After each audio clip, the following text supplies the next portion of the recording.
Haya bwana, kwa washikaji zetu wote ambao wanaendelea kuitazama Dar-Town TV all the way up kutoka Mbezi stand ya Magufuli jijini Dar es Salaam.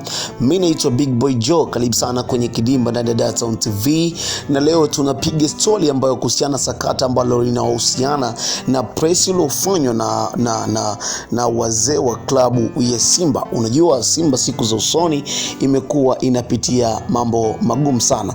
Vilabu vyetu hivi mapacha vya Kariakoo, Simba na Yanga, wanapokuwa wanapoteza mechi muhimu 2-3 huwa viti havikaliki, sio baraza la wazee, hata uko kwenye viongozi wa hadhi ya juu. So kama unakumbuka siku za usoni wazee wa Simba walipiga story ama kufanya press kwa kile walichodai kwamba wanaenda kufanya albadili. Albadili ni dua ambayo inafanywa na waumini wa Kiislamu aidha kunuia jambo fulani. Huenda likakukuta na likakukuta, huenda likakukutwa na madhara makubwa sana, au sio bana? Huenda kwa ulikuwa hujui maana albadili. Albadili ni dua inayofanywa na waumini wa Kiislamu kumlilia Mwenyezi Mungu juu ya jambo fulani. Sasa wazee wa Simba waliibuka na kudai kwamba wanaandaa albadili special kwa kile walichodai ndani ya Simba, yani kwenye uongozi wa klabu ya Simba wapo baadhi ya viongozi wanatumika na klabu ya Yanga, huku wakitolea mfano yale mambo yanayofanywa na afisa habari wa klabu ya Yanga anayefahamika kwa jina la Ali Kamwe. Ali Kamwe amekuwa na session zake anazoendesha ndani ya Instagram yake inayofahamika kama Jasusi. Jasusi ni nini? Kwa maana Ali Kamwe anadai kwamba kuna watu wa Simba wanampa taarifa ya kila kinachoendelea au wanachokipanga Simba kunako klabu yao. Na si tu hivyo, kwa nini nathibitishwa kwamba kweli Ali Kamwe anapata taarifa hizo? Ni kwa sababu zipo baadhi ya vitu alizungumza Ali Kamwe vikaja vikatokea kweli. Mfano, issue ya jezi ya klabu bingwa barani Afrika ilivujishwa na Ali Kamwe na baadaye finally ikawa hivyo, au sio bwana? So far so good. Ali Kamwe alivujisha pia taarifa huenda Simba ikaachana na meneja wao ambao pia alikuwa ni kocha wao Pandevu, Mr. Matatu. Ikaje ikatokea hivyo.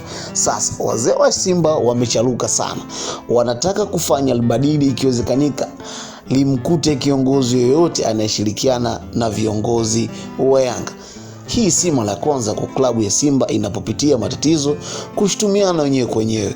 Mwaka 2020 kama sikosei, 2021-22 klabu ya Simba ilitofautiana na afisa habari wao mkuu wa enzi hizo akifahamika kwa jina la Haji Sande Manara Bugatti, kwa kile walichokidai kwamba anakutana na mabosi wa Yanga maeneo ya Posta na kuihujumu klabu hii. Baadaye Simba ikampoteza msemaji wao ambaye aliweza kuipambania sana brand ya Simba.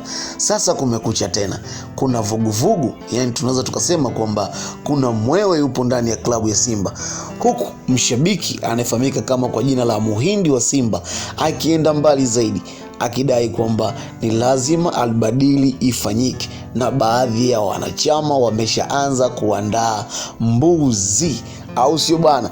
Huku pia msemaji wa klabu ya Yanga albadili, msemaji wa Yanga Ali Kamwe akizungumzia press iliyofanywa na wazee wa Simba kuhusiana na hiyo hoja albadili, akadai kwamba atawasaidia mbuzi. Bana, Simba na Yanga kila zinapopoteza mechi hazikosekaniki mchawi. Wenyewe wanadhani siku zote kwamba wana hati miliki ya kushinda kila mechi, lakini kwa hili wa Simba yamekuwa mengi. Baadhi ya viongozi wamekuwa wakidai wapo viongozi wenzao Simba ikifungwa wanaenda kuchekea chooni ama wanafurahia. Hili limethibitishwa pia na mkurugenzi mkuu wa bodi ya ukurugenzi wa Simba ambaye anafahamika kwa jina la Magoli, Christus Magoli, ambaye alizungumza wazi badala ya Simba kupoteza mchezo wao dhidi ya Petro di Luanda. Aliojiwa na kituo kimoja cha radio akidai kwamba wapo viongozi wanafurahia Simba inavyofanya vibaya, huku jasusi wa Yanga Ali Kamwe akidai kwamba kila wanachokipanga wao wanakipata na vya Yanga hawavipati. What does it mean? Kwamba klabu ya Simba inaelekea kufanya albadili. So kwa niaba ya washikaji zangu wote ambao wanaendelea kuitazama Dar Town TV, make sure una subscribe ili kuendelea kupata uhondo